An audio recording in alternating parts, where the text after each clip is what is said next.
Good evening, ladies and gentlemen, boys and girls, and welcome to the Envy Simsports International Sports Car Challenge, sponsored by WBM Racing. We are here indeed for round 5 at Hockenheimring today, ladies and gentlemen, and certainly it's going to be an absolute belter of a track, but let's take a very quick look at the championship points before we get really into the nitty-gritty of this absolutely fantastic show we've got here for you tonight.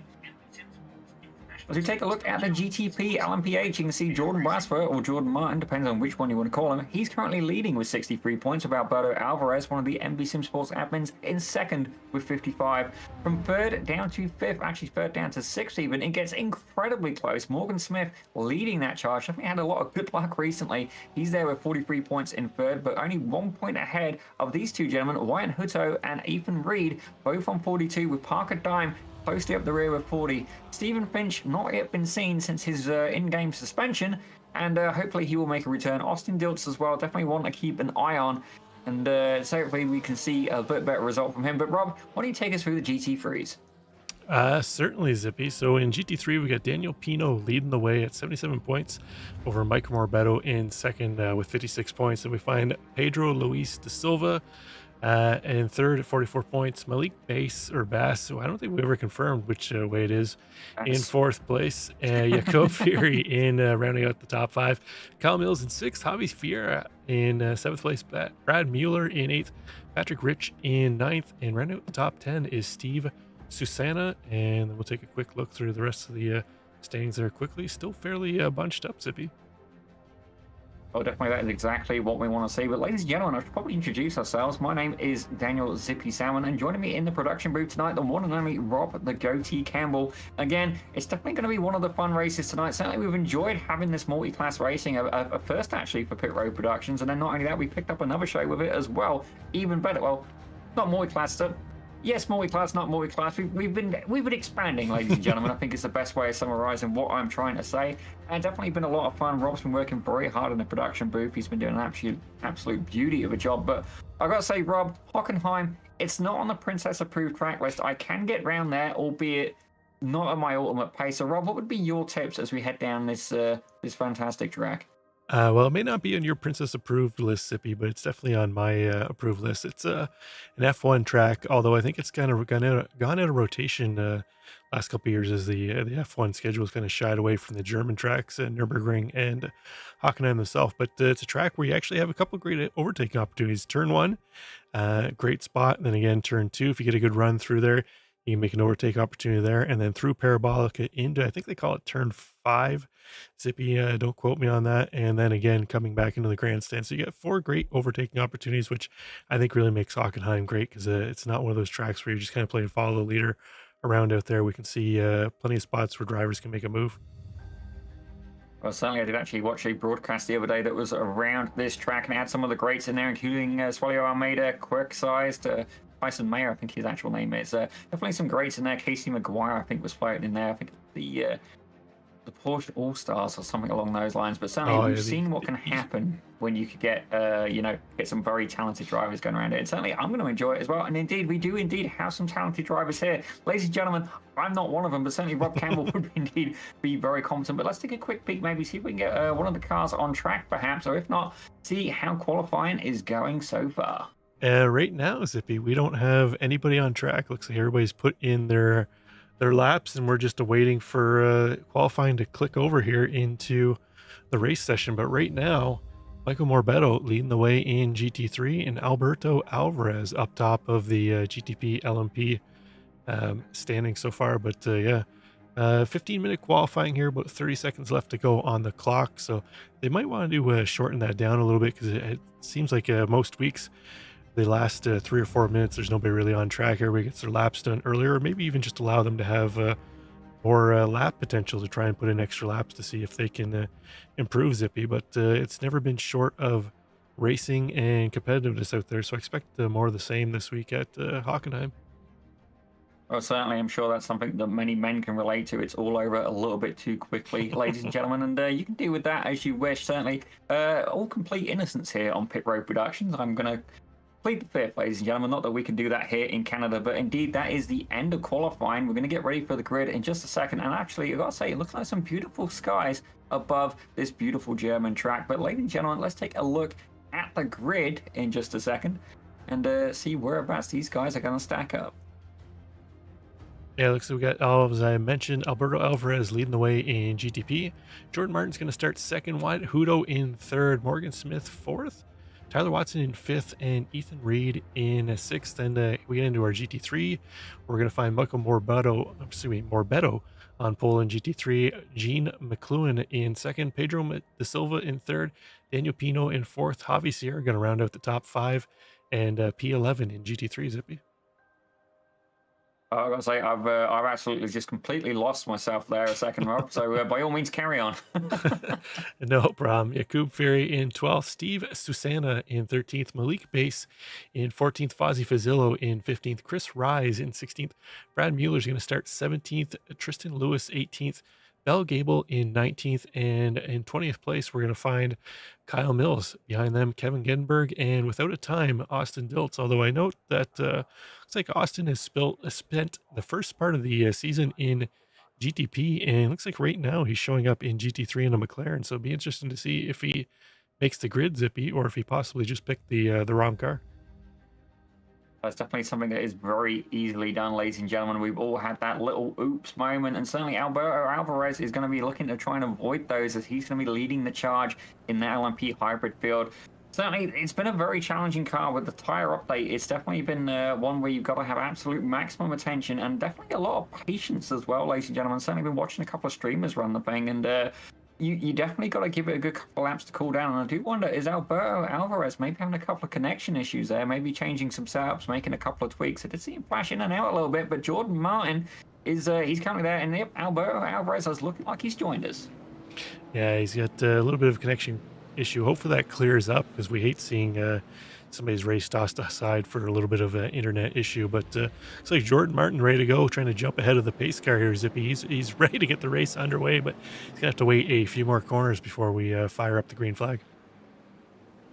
Oh, absolutely, ladies and gentlemen. Certainly a shorter pace lap here today in the Envy Simsports International Sports Car Challenge, again sponsored by WBM Racing. Definitely take a look at their merchandise. Honestly, it is the highest quality looking merchandise I'm yet to see from any sim racing team. And I've got to say, Morgan Smith definitely knows what he's doing with that. He is the leader of WBM Racing. We build memories, ladies and gentlemen, and that is exactly what these drivers are going to be doing here today.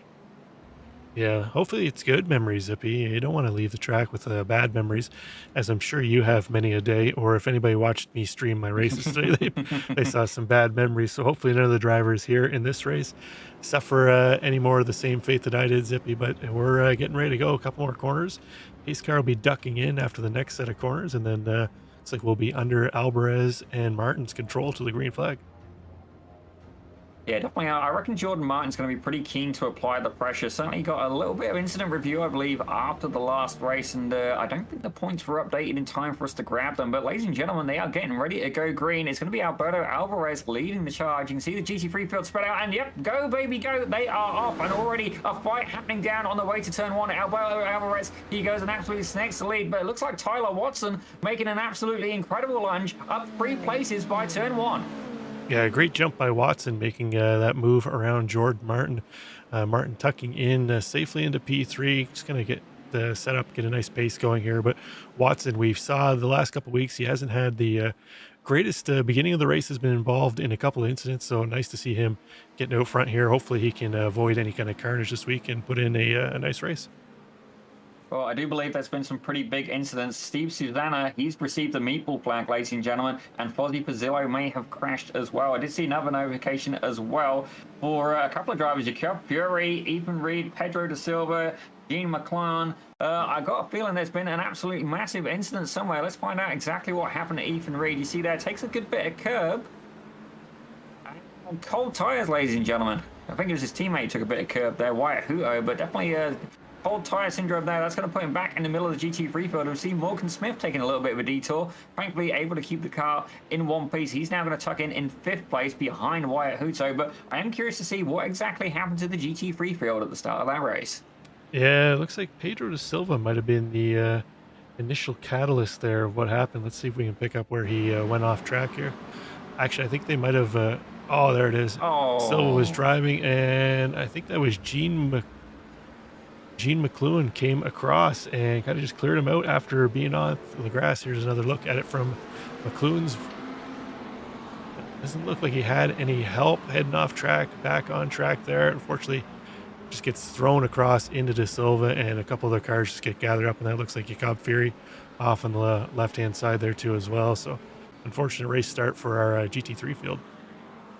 well, speaking of your Cub Fury, that appears to be him right ahead there of Morgan Smith. So definitely some interesting things going on. Potentially already lapped at this point by the LMP hybrids. As you see, the battle continues between Tyler Watson and Jordan Martin. So Tyler Watson in the Sorrento Motorsports machine, he has just actually switched out to this Ferrari, and it appears to be working for him well so far. He was able to slingshot himself up 3 positions at the start, and I gotta say, he's doing a fantastic job right now. Jordan Martin right behind him in the only BMW hybrid on the grid, ladies and gentlemen. But there is indeed another battle happening as Jordan Smith takes a little bit too wide there. Cold tires, Jordan, cold tires. He's gonna really have to reel that thing in if he wants to get himself further up on the podium.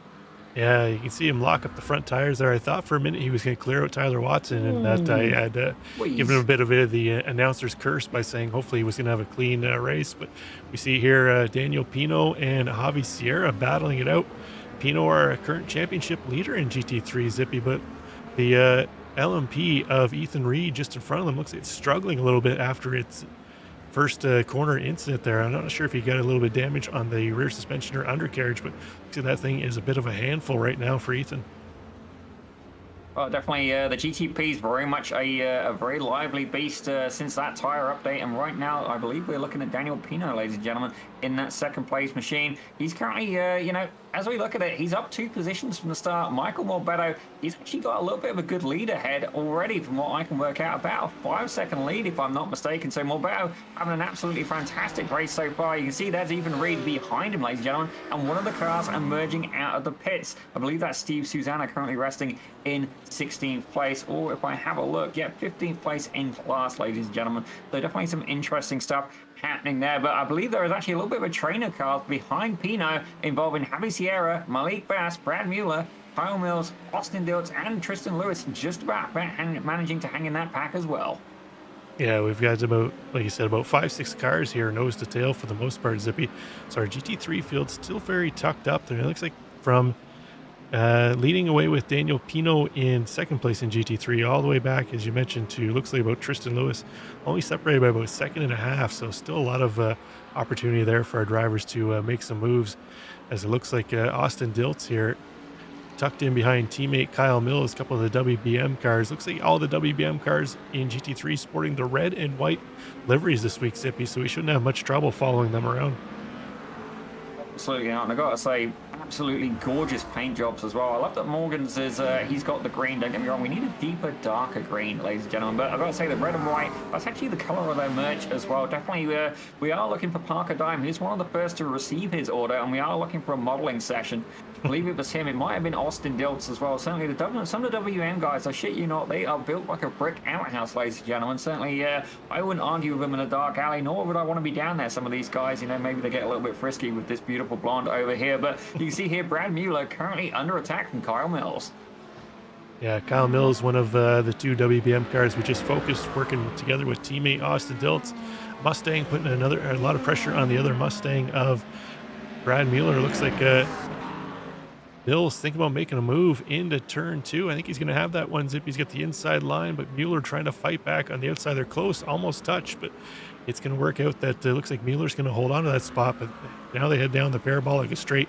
This is a real fine drafting opportunity here. I suspect that we'll see a move from Kyle Mills into this corner here as go on board with him.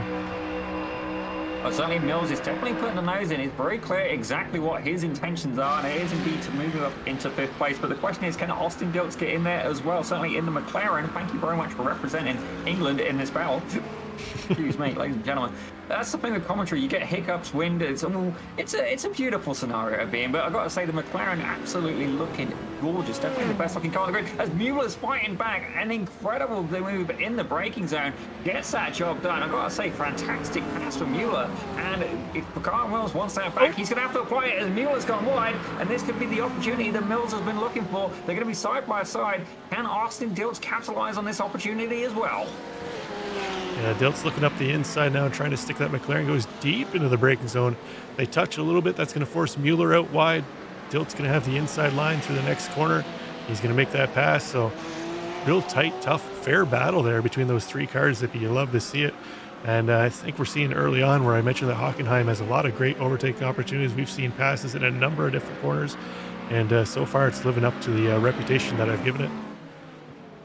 Absolutely, certainly not the commentator's curse, but more so the commentator's praise, ladies and gentlemen. Maybe we'll have to cop a new term with that. But right now, we're going to move back to the battle in the LMP hybrid class, the GTPs, ladies and gentlemen. And Wyatt Hudo is indeed involved in that battle. He's got Jordan Martin behind him, ladies and gentlemen, and Morgan Smith about 5 seconds back as well. Tyler Watson, you can see there ahead of them, has been able to hold on to that second place. A Ferrari, that Italian stallion, certainly treating him well. But can the Porsche of Wyatt Hudo or the BMW of Jordan Martin be able to capitalize on that, ladies and gentlemen? Certainly you see Jordan there, definitely not having the best day, but it's going a lot better than last week. Yeah, down 2 spots at this point in time, but I think last week we saw him wrap up in a couple of incidents at this point in time, Zippy. So as we mentioned, he had to take a trip to the steward's room last week. We didn't quite see what the results were, if he was penalized or not, but this week he's still putting on the pressure. He's trying to make a move around Wyatt Hudo now into turn 2. Looks like he's going to make that stick and stay. It's going to move Jordan back up 1 spot into P3, so now he's only -1 on the day. Oh, we do have a cheer here for Daniel Pino, who's currently resting in P2 in that AMG Mercedes. Got to say, he seems to be a bit of a master of fuel saving, and definitely got to respect him to that. Certainly a talent that I never mastered, but right now he's in P2. Michael Morbeto has absolutely ran away with it right now, doing a fantastic job in that bright pink Porsche, looking incredibly good. As I say that, dips a wheel, and you can see right behind him, that actually looks like it's Pedro da Silva, albeit he's not on the same lap, ladies and gentlemen. He is indeed a lap down to him, but definitely still going to have a good race with him regardless.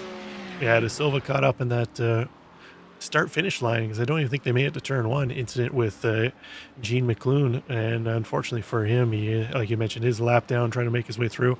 We've seen Pedro with plenty of speed, so unfortunately he's not going to be able to show it here tonight, but if we look in the background, it looks like Malik Bass and Austin Dill starting to close down that gap on Javi Sierra up ahead. See them kind of lurking in the background. 3 of them kind of trying to work together, trying to chase down Daniel Pino. Michael Morbeto way out front right now in GT3. 5-second gap over this battle.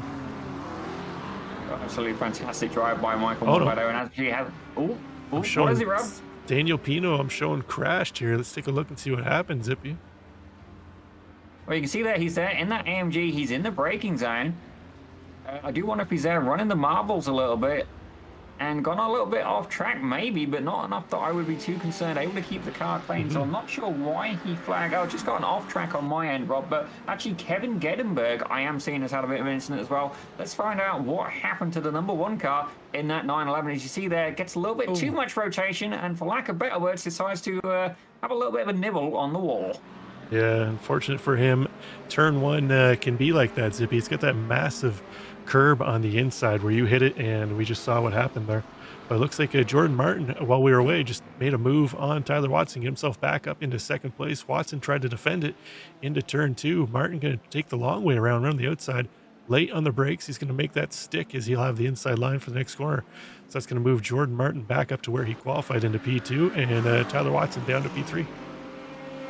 I've got to say, Tyler Watson still up 2 positions regardless. Ethan Reed very much out of the picture at this point. As you see there, they're catching up to a little bit more of the GT3 traffic. This time it's Chris Rise, ladies and gentlemen, who will actually, without fail, always puts a message in our YouTube chat. So a huge shout out to Chris Rise. The 211 in the 911 definitely didn't catch me out today, as he's taking the outside line, making sure he's very clear of these guys. You see on board with Wyatt Hudo, looking to try and pursue Tyler Watson.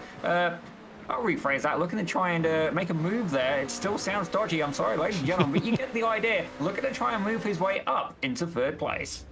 Yeah, Hudo down 1 spot. Watson capitalized on his 2-spot gain to move Hudo down 1 spot, as well as Morgan Smith. So I'm sure Wyatt Huda would like to snatch that spot back from Tyler Watson, but right now Watson doing well to hold on and keep him in behind. As it looks like I'm scrolling through, looks like our field's starting to spread out a little bit, Zippy. It's right now is our closest battle on track. Well, you absolutely read my mind there, Rob. You see Morgan Smith actually starting to close up in the rear of the picture in that beautiful green and black livery. I gotta say, WBM paints are in a whole league of their own, ladies and gentlemen. Certainly, if you want to get into, appreciating a fine paint, definitely check those out. But I gotta say, he's going to have to work a little bit harder because right now, Tyler Watson and Wyatt Huto are indeed pulling away. Not by much right now, but if I have a look at the last lap data, Morgan Smith was indeed quicker by a considerable margin. So if those guys keep fighting, this could be exactly what the number 58 needs to try and get potentially back on the podium. Yeah, Morgan Smith, we saw it early on. He had a little bit of that incident, so he's trying to recover, Zippy. But right now, as you mentioned, he was fastest lap by about 2 seconds over the two cars ahead of him. We can see them just out of the camera shot. So he's closing down that gap, got it down to 1.4, 1.3. He's really closing fast as those two cars battle up ahead now. Well, one thing we can talk about, Rob, that I don't think we've ever really got into on a broadcast yet is about the MG UK and about the different modes that these drivers will be using. So you've got attack, balanced, and then I believe rebuild is the last one. And depending on what that does, depending on how much power you're going to get from the electric motor, and certainly it's not quite a push to pass, it's more sort of more like a adjustment rather than a go-go juice button, I guess is the best way of phrasing it. It's not like a push-to-pass button, but certainly it can make a huge difference on the lap times. And the battery as well, it does recharge throughout the race compared to something like an IndyCar where you have your 20 presses and you're done. So definitely that is another strategy that these drivers have got to keep in mind. And certainly if you're Wyatt Huto as well, question is, where do you want to try and put this car into attack mode? Now, the logical scenario is to do that going down the straights, but you got to wonder as well, if you can try and force a pass, potentially there could be another time to use it. You see that a little bit of a correction as they're heading down the later part of the circuit. Yeah, I believe the mode that they leave it in the most times, Zippy, is balanced. It's been a while since I've driven the GTP cars. Oh, as we see Huto or Ethan Reed going. Sorry, that's Huto. I get the two cars mixed up, same paint. Goes off track. That's going to allow Morgan Smith leapfrog around. So he's catching that battle, and a mistake by Huto was able to allow him to move around. But what I was saying was, generally they leave it in balance for the most part. They may switch it into attack occasionally, but for the most part, iRacing hasn't quite set up the MGU deployment properly yet, so it really doesn't kind of work the way it should. It's just kind of supposed to be a supplement as far as energy and the way the car produces power and so forth. It's not actually supposed to be like a horsepower boost, but so the most part you kind of just leave it in balance. You can maybe switch it into attack here and there for a little bit of a boost, but the big setting is in qualification, where there's the quali mode where it's just full discharge on the battery because you just got your 2 laps, trying to put in as hot a lap as possible, where you really want to dump the whole battery, try and get the car as light as possible. But for the most part, iRacing's working on that. I believe they're actually saying next season they might be bringing out a update to the MGU deployment. As we see Huto getting shot there by, I believe that was Tristan Lewis, just got in the back from Zippy, but it looks like he's able to carry on. Probably going to have a little bit of damage on the back end of that car, but could have been a lot worse. Yeah, if I have a look at actually Tristan Lewis, so him and Kyle Mills have been going at it for the good portion of this lap, side by side. So there was indeed 2 battles going on. You can see here, you're going to get a little bit of a nudge there on the front of that Corvette. Huto comes across, tries to get the braking done, and the Corvette just not ready for him to be there. I think these guys may have got away with it a little bit, but I do suspect there might be a little bit of damage on the left front of that 43 Corvette. We'll have to take a closer look. It's kind of hard with that paint job. You see there, Wyatt Huto now looking to recover, but I do wonder, is this going to keep the battle going between Kyle Mills? And I got to admit, that does indeed look like some damage on the front bumper of the 43. Yeah, he's definitely got a little bit of paint damage there, a little bit of splitter damage. His arrow is going to be affected a little bit.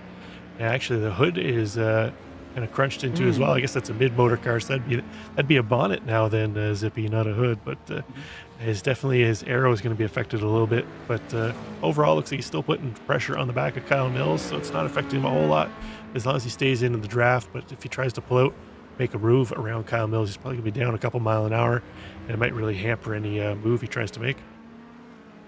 Absolutely. Certainly at this point, I would definitely rule out passing the car ahead. I would stay tucked up behind Kyle Mills as closely as possible and just try and manage the situation. These guys will have to make a pit stop, and with that aero damage, it will have a detriment on fuel. And not only that, tire wear as well. He may start generating a little bit of extra heat in the tire. So if I was him, I would stick as close to the back of that rear bumper of the 305 machine as possible and try and fuel save and just realistically just see if he can stay with the Mustang of Kyle Mills. Yeah, for sure. You can see here now, it looks like Mills starting to edge out a little bit more of a gap using the top end speed of that Mustang through the high speed sections. And right now with the damage, Tristan Lewis just not able to hang tough. But Javi Sierra and Malik Bass here, as well as Austin Diltz, they're officially in a battle now, Zippy. That's for third spot in GT3. So it looks like Javi Sierra feeling a whole lot of pressure from Malik Bass there, trying to hold him off. But this one's going to go down to the front corner as they move around the lap car of Steve Susanna.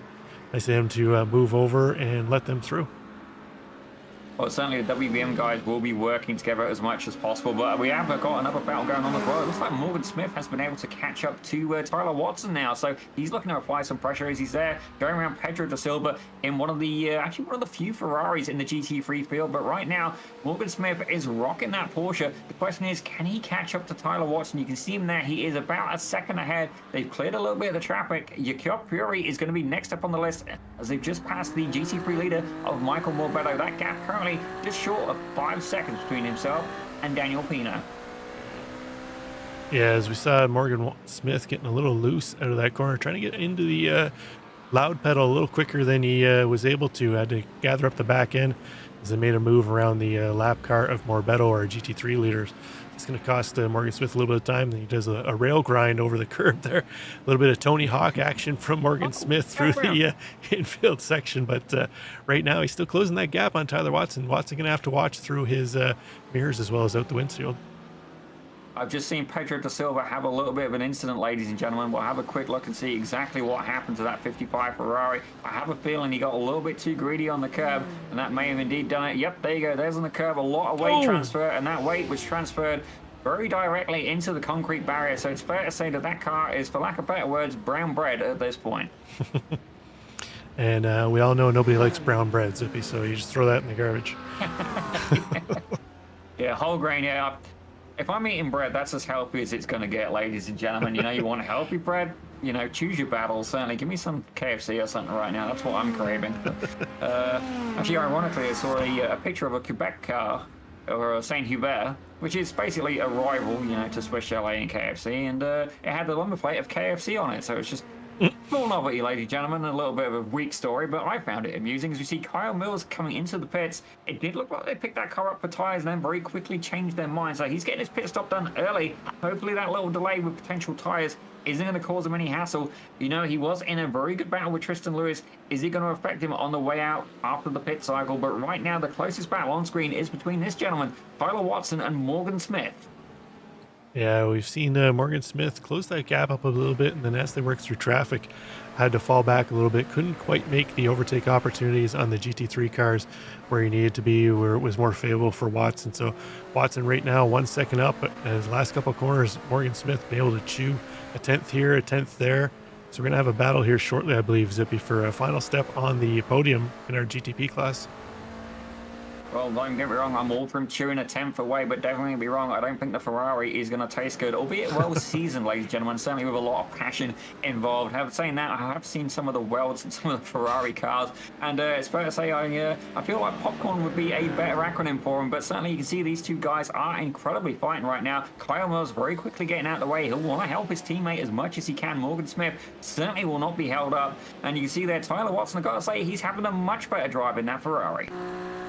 Yeah, excellent night so far for Watson, but everybody likes Italian though, Zippy, so maybe eating a Ferrari might taste good, but Morgan Smith lurking in the back end, using the draft, closes right up in the brake zone, so we're seeing Smith really getting late on the brakes. He seems to be the last of the late great breakers here tonight, Zippy, where he gets in deep, but it looks like Watson getting better drive out of the corners, able to open that gap back up, so a little bit of a give and take here as we see the front brake rotors just glowing on Morgan Smith's car as he dives deep again on the back of Tyler Watson. Well, that's definitely a spicy meatball. As we see Morgan Smith go a little bit wide there, thankfully able to keep it in check, and he's going to be caught behind the GT3 for the next corner. This is going to be the a little bit of a relief there for Tyler Watson, as that's going to give him a little bit of a buffer back, but it isn't going to last for very long, ladies and gentlemen. And I got to say, Morgan Smith is going to have to keep working hard, have to keep pulling away if he wants to try and catch up to Tyler Watson. Certainly the traffic does indeed. It is a beautiful part of multi-class, as he's going for the undercut, and he brings the 58s down pit road. Yeah, it looks like Morgan Smith's going to be our first of the GTPs into pit. This might be a good strategy, Zippy. We saw that it looks like he had faster lap times out there. He was able to close up the gap. So if he can get himself into some clean air, he might be able to utilize the undercut on Tyler Watson and hop back out in front of him. So we'll have to see once the rest of the field comes through and cycles through how that works out. But our leader, Alberto Alvarez, up 7 seconds on the field now in GTP. So he had a little bit of the connection issues early on. Looks like he's cleared that up, and it's just been smooth sailing so far. Well, that's definitely the way to do it, ladies and gentlemen. But if you want the most screen time, it's not going to work for you. Don't get me wrong. If we're looking at you and you're out 7 seconds ahead, we really are bored in the commentary booth. But actually, speaking of which, let's have a quick look at the replay and see what happens with Bell Gable. Yeah, coming into the hard braking zone of the end of the parabolic straight. This might be just another incident where he just gets so slowed up where it flags him as a crash, similar to Daniel Pino. But yeah, it looks like he just had to get way woed up, Zippy, but keeps it on track at this point. Oh, actually, I do see there's a battle happening now between Malik Bass and Daniel Pino, actually. It looks like Malik has been able to catch up to Pino, which I do believe these guys weren't that close together. Daniel Pino, actually, I've got a report that he had an incident, and Wyatt Hutto has just had an incident as well, as Alberto Alvarez. That's the fastest lap. You see there, Pino sliding the car a little bit. Malik Bass right up on his rear wing. Could this be the end of Pino? He could be Pinot Grigio at this point in time. Zippy, just a bunch of spoiled grapes, but right now, Malik Bass doing, or Bass. Did we find an answer on that? Is it Bass or Bass? I'm sure it's Bass. Okay, I'm Malik sure Bass. He told me and I forgot. Oh, okay, Malik Bass trying to put some pressure on Pino, trying to squash those grapes into a nice Grigio. But right now, Pino looks like he gathered back up last couple of corners, got himself settled back down. He's opened that gap up again over Malik. And he's got his teammates. Look at this WBM photo shoot here. 3 cars, nose to tail. No doubt Daniel Pino doesn't want to see that in his rearview mirrors. I do feel like right now he is the skinny lass who sat on the couch, and he has a bunch of WBM guys stood behind the couch with a little bit of an innocent grin as you see Pino taken to pit road. I'm not surprised. I probably would have ducked out of that one as well, ladies and gentlemen. But I've got to say, WBM definitely going for the formation flying, and I know when they watch the broadcast, they're absolutely going to love this right now. But Malik Bass, I've actually been really enjoying seeing him improve, actually. Certainly, he used to be a bit more of a mid-pack guy, but the more we watch him, the quicker he's getting. And right now, he's currently resting in P3 for GT3. Yeah, they've got a mid-motor pack here, too, as well. A couple McLarens and a C8 Corvette. So all the mid-motor cars under the WBM flag doing well here tonight. That's going to move them up into 3rd place in GT3 now that Daniel Pino's ducked in. And I guess we could take a look and see what happened to Daniel Pino here that caused him to slow down and get into that battle. I was just thinking exactly the same thing. So one of the AMGs in the field, let's see, this is that braking zone we've seen, and oh my gosh, that GTP definitely did not get slowed down, and I believe that may have been a Wyatt Hutto, so we'll just double check and just verify that that was indeed Hutto. You see here's Ethan Reed here. We got a view on board from him, and he must have locked up. He's going into the hard braking zone. He didn't even brake there. I'm not sure what happened there, Zippy. I didn't really see any tire smoke. Good. I wonder if he just kind of dozed out for a minute, lost all bearings of where he was, or I'd hate to think that was intentional, but I didn't really see anything happen before them. I think it was just simply a missing the brake point, but we'll have to see how the stewards rule on that one later on this week. Well, I believe he may have thought the break point was very much deep inside Pino at that point, if not a little bit beyond, as we see a bit of a battle happening between the WBM guys. It's Austin Diltz and Malik Bass, and you can see there, as we have a look, actually, Steve Susanna is in the mix. Now, he's in the middle of this of this pack. So Malik Bass is the front car, Steve Susanna's in the middle, and then Austin Diltz is at the back of the pack. Definitely a little bit confusing, I've got to admit, but there, ladies and gentlemen, we got the graphic at the bottom right, which is what I personally use to try and work out who is who in this trio of WBM cars. But I've got to say, it appears that a couple of them have indeed put on the high beams, and actually, come to think of it, I've not seen any razzle-dazzle yet this race, but I have a feeling Wyatt Hudo may have been involved in an incident. Yes, he has, Zippy. We'll take a quick look at it here. Looks like it might be another solo incident.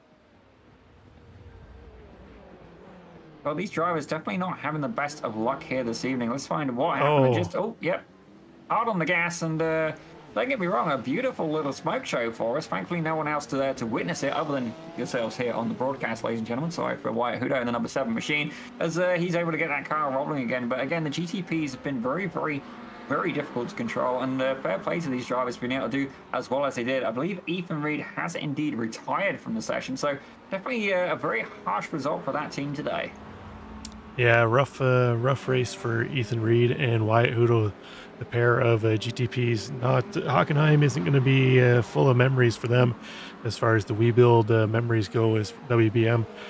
Fortunate for them, they weren't on the WBM team. Maybe they need to be on WBM to build some better memories of Hockenheim, Zippy.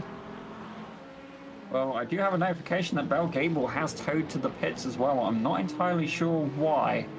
I do see that they had a pit stop, and then it says that they towed, so I'm not exactly sure what happened there. I do wonder maybe a penalty, but you see them coming into the pits. Everything looks good. Everything looks clean. Not sure why they would have towed afterwards. I wonder if he missed his stall, maybe, Zippy? Let's see.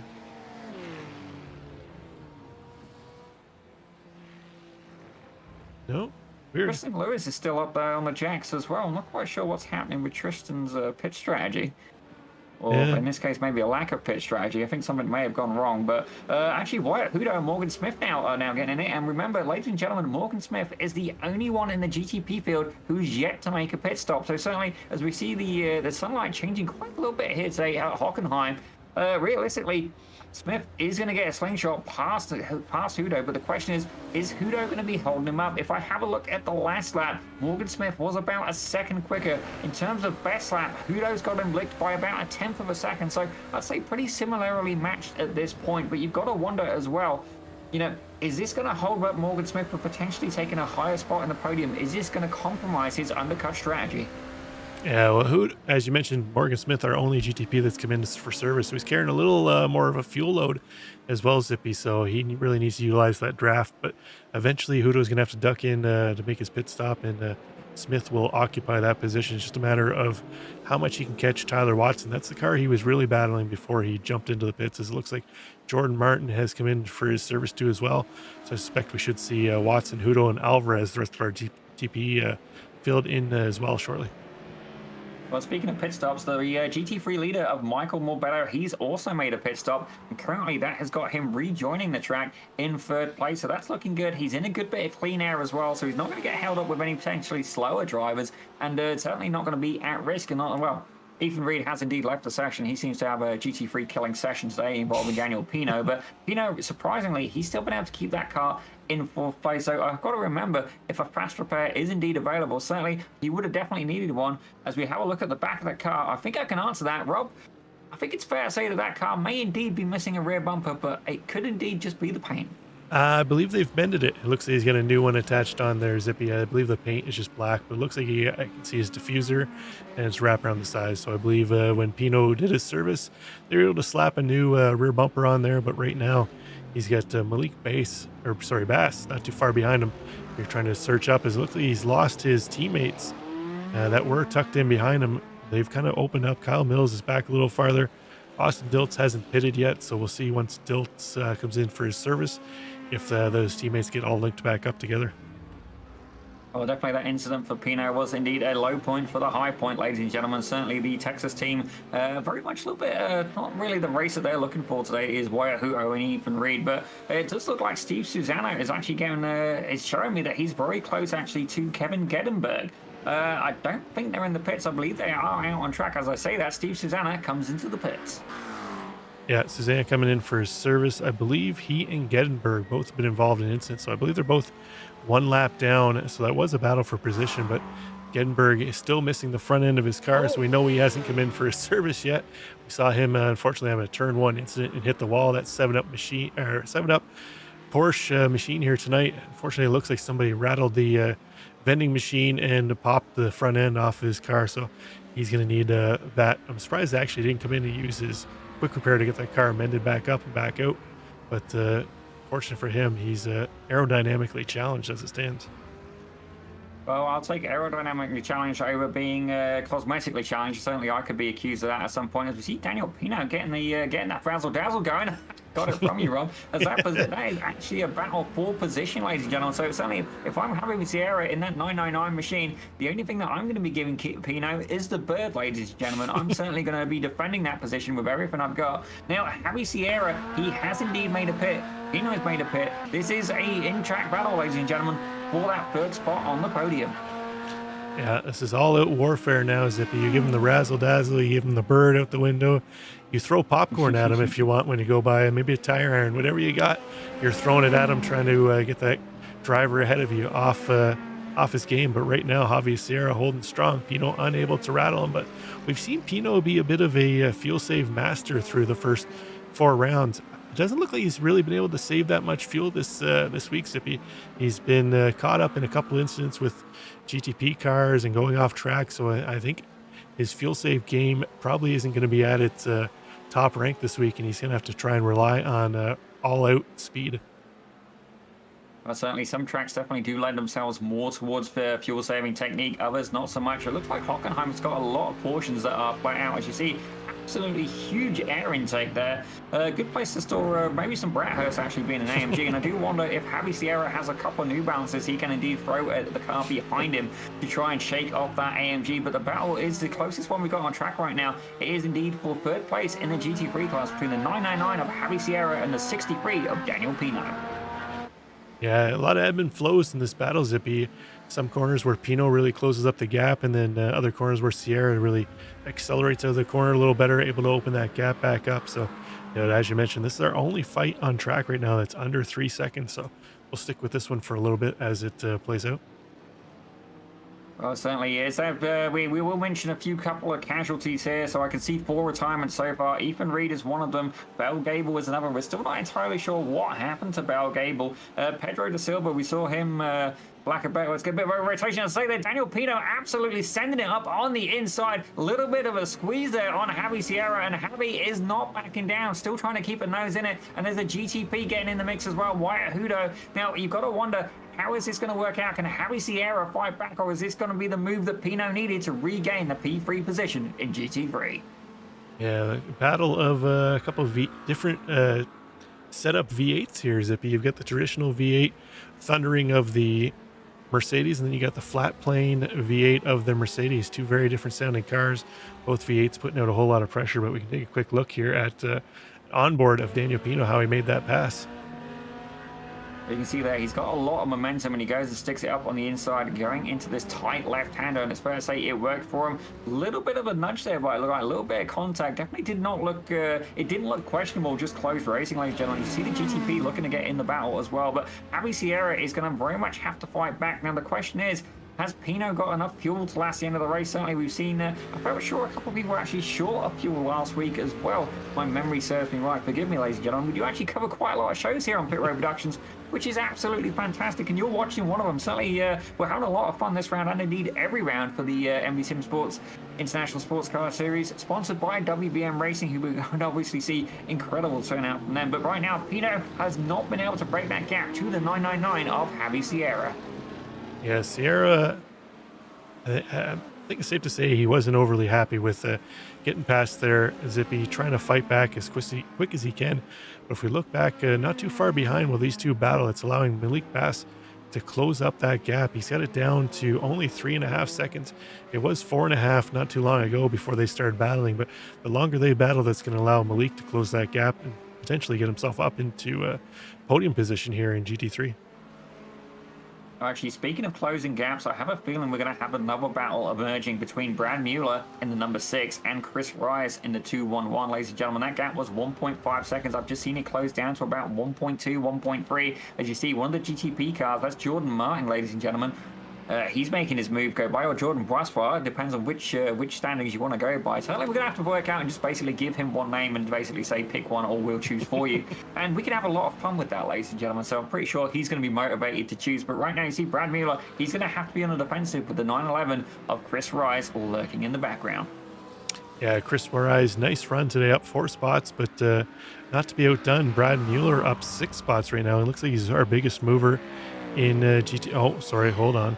Austin Diltz yet to pit, currently our biggest mover, but he's also our only GT3 that has a pit. So Brad Mueller's going to take that award right now as our biggest mover, up in a 6th spot in GT3. But I'm having a look at the pit stop time, Zippy. And Jordan Martin, who was our 2nd place GTP starting the pit cycle, 1 minute and 16 second pit stop. So I wonder if he got a speeding penalty heading into pit service and had to serve that penalty, but that's dropped him down to 4th in GTP, and he's right now about 3 seconds back of Morgan Smith. Potentially a battle shaping out there in a little bit, but not the way that Jordan Martin wanted to have his race go here. No, definitely not. But we are going to return to the battle for 3rd place on the podium. It's between Daniel Pino and Javi Sierra, and Javi Sierra is very much still keeping the number 63 car under pressure. It's AMG versus Corvette. It is indeed the finest German engineering versus the oh, that's actually the American engineering's definitely come on in terms of that Corvette. It's a well-handled car by all means. Definitely, it's first generation of Corvette that is indeed mid-engine. As you see, Kevin Gettenberg a little bit further ahead. These guys definitely got a bit of pace on him. If I have a look at the last lap, Gettenberg did a 144.3. I do wonder if we had an incident there, but 142.5 he's just posted. Currently, these two drivers are in the 39s. Actually, I say that both are 39 flat, just 0.04 of a second between them, ladies and gentlemen. Very evenly matched is the 63 and the 999 Pino versus Sierra. Yeah, they're a lot of give and take here, Zippy. You see the differences between the two cars, where one works a little better in the high-speed section there. Daniel Pino giving Gettenberg the razzle-dazzle. Looks like Gettenberg still hasn't popped in to use his quick repair. Looks like he's already completed his service. I wonder if he unfortunately forgot to check mark his quick repair to get that spare car. But as our battle for 3rd place here moves on by, Gettenberg is going to give him plenty of space and actually allows, looks like, Javi Sierra to close the gap on Pino a little bit. So see if he can use the draft, try and work on a maneuver as they head back into the stadium section, where we saw Daniel Pino make the move around Sierra a few laps ago. Well, it definitely did cost Pino a couple attempts, so it looked like Gettenberg wasn't ready for that second car. But we're going to check in as well with Brad Mueller and Chris Rice. These guys are starting to get closer together. The gap was 1.5 seconds, and looking at that, it has indeed come down. Ladies and gentlemen, it's down to about 6/10 of a second. It's Mustang versus Porsche, so we're very quickly seeing a lot of domestic versus European battles in here, ladies and gentlemen, certainly on the racing format. And I do wonder, certainly the Porsche, to get the most out of that car, you really have to maximize the braking. The Mustang, I think, is a bit known to be an absolute horse on the straights, ladies and gentlemen, just absolutely running away. As we see a lot of curb being used there by the 211, but is it going to be enough to try and catch up to the Mustang of Brad Mueller? Yeah, we've got a couple Germany versus America battles here, Zippy, with the Mercedes versus the Corvette and the Porsche versus the Mustang here. So right now it's 1-1 for each of them. America leading this battle and Germany leading the other battle. So it'll be interesting to see which power plant or which country has the better power plant in each battle. Well, you say that. Let's very quickly take a quick look at Austin Diltz, ladies and gentlemen. There's going to be a good logic as to why. McLaren, British, ladies and gentlemen. Enough said. As we got another battle happening actually for P8 in class, it's between Tristan Lewis and Jean McLaren. Now, we did see Jean get caught up in that incident earlier. They're the 911 that took a little bit too much of an off track and, for lack of better words, wiped out a good portion of the field. That 992 911. There's a good choice of number there. Is very much riding that Corvette's bumper right now. The gap under 0.4 of a second, but can Jean McLaren, can he get ahead of the 43? Yeah, looks like he's got the pace. Remember, McLaren was our 2nd place starter in GT3. Unfortunate incident to start off. Tristan Lewis up 5 spots, McLaren down 6 spots. So they've kind of met in the middle here from the top and the bottom. And interesting to see which one's got a little more pace, but I suspect it's only a matter of time before G McLuhan finds a way around in that Porsche with a little more pace, a little quicker overall fast lap, almost a second between them as we see McLuhan going to the inside. It looks like Tristan Lewis realizes that doesn't quite have the pace to battle, just going to let him by, tuck it in behind, and hopefully he can drag him up into another battle. Well, speaking of a battle, Austin Dilts has indeed finally come into the pits, ladies and gentlemen, albeit with just 5 minutes left to go, and you can see him there on pit exit. He's had a pretty clean run, and right now he's going to be very close. There you go. There's Pino on the right with Javi Sierra right behind. We're going to have a three-way battle for P2, ladies and gentlemen, and that battle is on as they head down to the right-hand hairpin. That's Javi Sierra on the right. You see Dilts put it up on the inside. Pino trying to get away, and yep, Dilts has been able to hold off. He's currently on P3 for the podium, but is this the opportunity that Pino needs to break away in second? Right now, looks like Austin Dilts with the move of the day. Zippy up 14 spots with that pit strategy, able to get back out into this battle for P2. So Austin looking real competitive. It looks like, oh, Sierra going to go to the inside, but as Pino kind of loses the back end as to check up, they tag, but now we're going 3 wide. And look at that, Austin Dilts is going to be the winner out of that. He's going to move around up into P2, Zippy. Well, he's definitely going to be under some pressure. Pino already looking to fight back as he takes the inside line. And this is going to be exactly what Dilts needs. He's going to be on the inside for the next corner, I believe. Yes, indeed he is. It's a long right-hander, ladies and gentlemen. And you see Javi Sierra lurking in the background. Certainly myself, I would definitely not be looking to push that 3 wide. But Javi Sierra, if he wants to make a move, and that's contact again. It's a freeway contact, ladies and gentlemen. All 3 cars getting involved. Dilts gets the short straw. He goes off onto the beach. Javi Sierra emerges victorious. Now, can Dilts get that car moving again from the pits? Sierra takes second, Pino in third, and Malik Bass, he's now involved in that battle as well. He's right on the back bumper of Pino, fighting for third. Yeah, it's all going off here, Zippy, with only 3 minutes to go. We'll take a quick look again here at what happened that second incident. Sorry, this is the first incident where Pino got loose, and Sierra's just going to give him a little tap on the back end. Dilt's going to make that move around. And then we'll take another look here at what happened in the second incident. As again, replay, Pino out front. It's like possibly Dilts just kind of caught the corner. Sierra's going to get into the back from there, but Sierra's going to be able to keep going. And unfortunately for Dilts, he's off in the kitty litter. Well, that definitely worked out very unfortunate for all the drivers involved, but out of everybody, Dilts definitely, he definitely suffered the most, and I don't believe he managed to get that car going again. He did indeed tow to the pit, so definitely a bit of a shame there, because he came out, the long pit strategy worked so well for him. He put in such great laps, and then it all came to a close at the end of it, but right now that's changed the dynamic very much so. This is on board with Javi Sierra. He's currently in second place, and Michael Morbedo, for lack of better words, has checked out. He's 17 seconds ahead, but now the question is, does Pino have damage on that AMD Mercedes? And then not only that, can Malik Bass represent WBM successfully and get them back up onto the podium? Yeah, we're getting down to the nitty-gritty. I suspect we'll only have maybe 1 lap, depending when our leaders cross the line, maybe 2 laps, Zippy. So last chance for romance here tonight for our drivers trying to make the move. But right now, Javi Sierra looks like he's kind of legging out above or ahead of Pino and Bass. And Morbedo, as you mentioned, just loving it up front, 17 seconds down the track. There it is, white flags last time. Yes, indeed, Rob. Very much so. There is a gentleman waving a white flag, and that does mean it is the final lap. Certainly a very action-packed evening today. And Malik Bass currently up 4 positions according to my timing tower and doing an absolutely fantastic job. But time is indeed running out. He's got about a minute left, or 1 lap, ladies and gentlemen. And I believe it's going to be checkers or wreckers. That's the way it's going to go for the number 191 machine, the Corvette, versus the AMG Mercedes. Javi Sierra, he's just about a second ahead. He's not quite managed to break the toe. Are we going to see a late move? Certainly Pino definitely getting tapped a couple of times in the corners from the looking at the camera angles I have. I do have to wonder just how hard is he going to fight back against the Corvette of Javi Sierra. Yeah, it doesn't look like any of the 3 were able to really maximize that run through there, Zippy, but looks like our leader Alberto Alvarez heading into the last few corners there, so this race is about to come to a close, but This battle here for second spot in GT3 still raging on. Pino trying to close the gap, but Sierra doing well to stay out in front, and barring any mistakes here, looks like this is going to finish up with Morbeto, Sierra, and Pino in the GT3. Oh, definitely a very close fight. As we see Jakob Fury, he got caught up in that incident earlier on involving Jean McLaren. And right now he's going to actually have the race leader of Alberto Alvarez.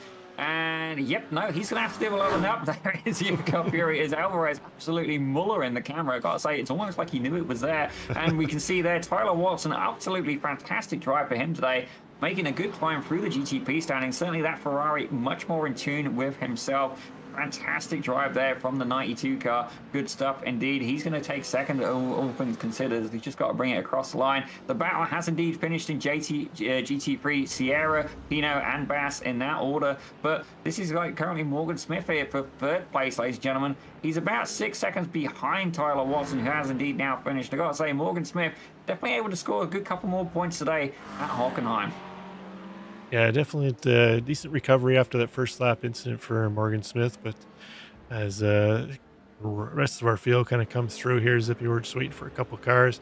Through Kyle Mills, one of the last few, Jakob Fury, we saw just kind of cross the line before our leader. He had to take and go a whole other way around here, Zippy, to finish up his race. So always unfortunate, and you almost think you want to kind of back out of it, let the leader cross the line at that point in time so you don't have to take the lap of shame. But we usually saw Fury make his way up through the field all throughout the races. This season got wrapped up in that lap one before even turn one incident. So unfortunately his race took a tumble at the very start.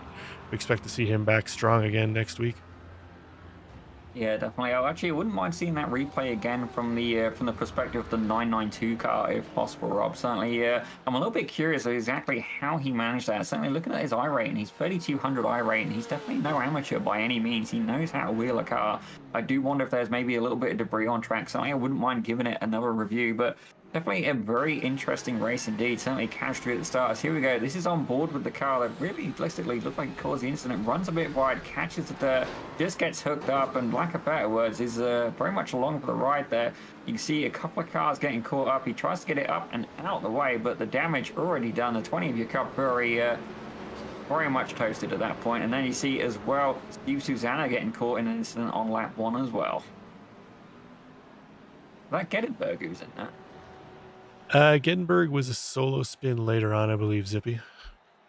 Yeah, I wouldn't mind seeing what happens to Susanna again, but we should probably check in as well and see who is ready for an interview. As I see Daniel Pino is waiting. Michael Morbeto is racing. Actually, let's grab Michael Morbeto. If you're all ready for that, then Rob, actually, oh, good point.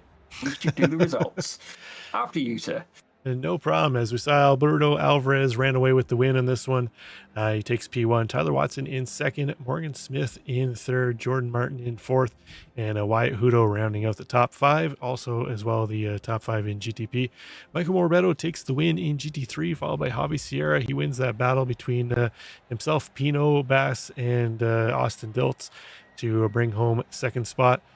And then Brad Mueller in 10th overall. Chris Rise, Gene McClune, Tristan Lewis, Kyle Mills, Jakob Fury starts our used car parking lot here. Kevin Gettenberg, Steve Susanna, Austin Diltz, all laps down. Ethan Reed, Bell Gable. Races that we won't want to remember anytime soon. And then you got Pedro da Silva and Fozzie Bozzillo closing that out. I don't believe Fozzie Bozzillo actually started, but ladies and gentlemen, let's get a very quick chat with the GT3 winner in that 54 car, that bright pink Porsche. I got to say, Michael, what an absolutely fantastic drive from yourself today. Really, nobody was able to even stand a light in the competition here. Is Hockenheim like your favorite track or something? Tell us exactly how you pulled off such an accomplishment. Thank you, Daniel. Yeah, I definitely felt really good coming into Hockenheim. It's a track I've driven a bunch. Feel really comfortable here, so the practice wasn't nearly as intense as it was for the other weekends. I pulled out a quali lap out of nowhere, honestly. I was 0.3 faster than my best, which kind of surprised myself there. And then I didn't really see what happened, but there was some carnage lap 1, turn 1 with the GT3s, and I just kind of chilled after that. Well, definitely a very good position to be in. And if you want to watch that carnage, certainly we did indeed cater to it on Pit Road Productions. By all means, watch the broadcast back and share it everywhere you can, ladies and gentlemen. Certainly we'd like to see it all over your social media. We are looking to grow the subscribers. But Michael, I've got to say, an absolutely fantastic drive from yourself today, as we're going to be heading, I believe, to Le Mans for the next round. How do you feel about that track? Feeling pretty good there. I've put my fair number of laps in there, but I'm not as comfy there as I am here at Hockenheim Ring. So we'll see what next weekend holds for us. Well, certainly, and I do believe the Hockenheim race is indeed going to be a little bit longer as well. From what I'm hearing, it's going to be an hour instead of the 45 minutes. So definitely another couple of strategies involved. But Michael, before we let you go, is there anybody you'd like to shout out? Just shout out to my family for always supporting me. Well, I've got to say, that's a pretty valid cheerleading section there. Ladies and gentlemen, your GT3 winner in the number 54, that 911, Michael Morbetto. Thank you. Well, ladies and gentlemen, that indeed was Michael Morbetto. I do want to try and grab somebody who we haven't spoken to too much. Let's speak to this gentleman here. Rob, I understand you've been able to catch up with Tyler Watson, rocking that 92 Ferrari GTP. Yeah, Tyler, well, first things, congratulations on not getting involved in any kind of carnage this week. We've kind of had you in mid-race commentary throughout the first few sessions, and we see you up in P2 and GTP. How'd it feel to stay away from the carnage this week? Man, I can't put into words how finally relieved I feel to finally get a good result and actually show that I can drive with how much luck I've been having. I just got a really good start, to be honest. I don't know if I just timed it perfectly or what, but I came straight from P5 to P2, straight through on the first straight, which helped me out so much as I was able to keep a lot of the faster guys like Jordan, Wyatt, and Morgan behind me and actually slightly gapped them out as they all battled. Jordan did get me, but then pit strategy, I don't know. I just went as far as I could go to see if I could like overcut, and it worked, and I still somehow ended up P2. Honestly, I'm speechless. I'm just, oh my God, I'm so relieved to finally get a good result. Well done. It looked like Morgan was starting to put a little pressure on you before the pit stops. He tried the undercut and it didn't look like it worked out for him, so your pit strategy played well for you. But next week we head to Le Mans. Longer race, as I don't know if you heard Zippy was just talking to Michael Morbetto earlier. What's your strategy going to be for next week at Le Mans? Any kind of change in strat at all, or just going to hop in behind the wheel and see what works out? I think so far, I don't really have a strategy going into these races. I kind of just hop in and pretty much just push my limits. Fuel-wise, I know you can fuel save in these cars, but I feel like the pace lacks a lot. So I think tire management for me is kind of be my focus, just making sure I don't over scuff the tires, making sure so that I can kind of be fast through my whole stint, as you can definitely scuff tires pretty easily, especially through Porsche curbs, which will kind of destroy your tires by the end of your stints, making you slow down. So I think tire management would definitely be a big thing to focus on for me at Le Mans. Manage, brakes in the car, locking up. So I think if I can do that, I think I should hopefully be able to get a similar result to today, hopefully. Well, perfect. Hopefully we see you have success again next week. Anybody you want to thank Tyler before we let you go? The whole DWR team helping me out practice a little bit for this race. I want to thank Alberto for setup. And then just everybody on the track for keeping it clean, and guys for running this, and then you guys for commentating. You guys do a great job and make the race even more exciting for people watching. So, definitely a good race for me. So, yeah. Well, excellent. Good luck next week, Tyler. We appreciate the shout out, and best of luck to you. Thank you, guys. Well, ladies and gentlemen, that was Tyler Watson, and very quickly we're going to catch up with the GTP race winner, Alberto Alvarez. I've got to say, Alberto, absolutely phenomenal drive. Both yourself and Morbetto able to literally run away with it in class. Obviously, Hockenheim worked very well for you. Tell us a little bit how you're going to feel about Le Mans in a week's time. Hey guys, yeah, pretty good race. And you had a good chance with the pole, and then like the car felt pretty good to drive finally. And after Jordan had that penalty, I knew it was in the bag, so it was just a matter of bringing it home and taking it easy. But Le Mans, I don't know. I have no idea how these cars are gonna drive there, and need to see how the car feels. Well, ladies and gentlemen, we are going to indeed wish him the best of luck and a huge congratulations for the win here today. But Alberto, before we let you go, is there anybody you'd like to shout out? Yeah, sure. The first, John, for the organizing all this and making us race. Morgan and WBM for sponsoring this series. It's been fun to race so far, and I'm sure it'll be way more fun in the future. And then to you guys for the great broadcast. It's always fun to watch back after. Well, ladies and gentlemen, I'm absolutely going to agree 100% with the GTP race winner in that fantastically looking LMP machine. Ladies and gentlemen, Alberto Alvarez. Thank you guys. Well, I think that's just going to about conclude it here for us today on the Envy Simsports International Sports Car Challenge, sponsored by WBM Racing. And again, a huge thank you. Just going to echo exactly what Alberto was saying here. A huge shout out to John Cannon for organising, Morgan Smith and WBM for backing this thing, and again, a lot of the people who've who've felt the need to contribute. And certainly, if you want to keep this going, ladies and gentlemen, by all means, reach out to Morgan. Maybe send him a couple of bucks and help him keep this going. Certainly, we'd love to have it here on Pit Road Productions. But my name has, and I guess always will be, Daniel Zippy Salmon. And joining me in the production booth tonight was Rob the Goatee Campbell, working the production controls and doing some commentary. But ladies and gentlemen, thank you very much for watching, and we'll see you next time on Pit Road Productions.